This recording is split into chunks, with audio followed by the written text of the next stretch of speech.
Легитимно и демократско е правото на било која пратеничка група да иницира потписи за собирање на уставни измени, но јасно е дека во собранието нема 2/3 политичка волја за тоа.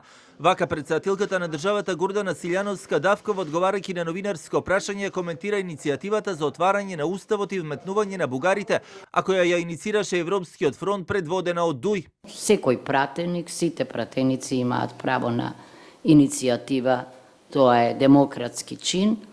Но да видиме што ќе се случи, но од оно што го гледам како коментари од другите партии, мислам дека нема шанси да успее. Уставни измени може да предложат 30 пратеници или 150.000 граѓани. Иницијаторот нема 30 пратеници во парламентот. Познато ви е дека за тоа е потребно двотретинско мнозинство, значи далеко од 30, а исто така и двојно мнозинство заради тоа што се бара промена на преамбулата.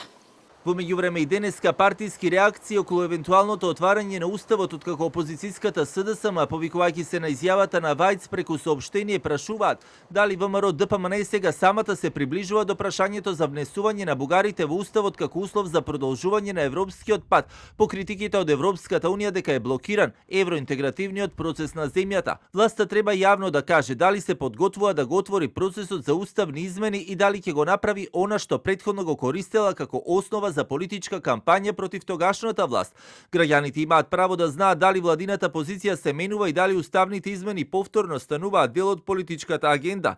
Европратеникот Томас Вајц повторно посочи дека внесувањето на бугарите во уставот останува клучен услов за напредокот во преговорите со Европската унија и дека без тоа прашање Македонија останува на мртва точка. Стои во реакцијата на СДСМ, иако вчера во врска со иницијативата на ДУИ посочија дека власта има двотретинско мнозинство и може да го направи тоа. ВМРО ДПМН пак иницијативата на Европскиот фронт ја оценија како циркус кој е само додадена вредност на нивниот политички рейтинг, како што велат, кој се топи, а пак владиниот коалицијски партнер Вреди додаде дека тоа е само обична пародија. Вака изнесените ставови го наметнуваат прашањето дали оваа иницијатива однапред е осудена на неуспех, иако пак и на последниот брифинг со новинарите собранискиот спикер Гаши рече дека сите партии од албанскиот политички блок се спремни да дадат поддршка за отварање на уставот, но кога ќе се постигне политичка волја со двотретинско мнозинство во собранието.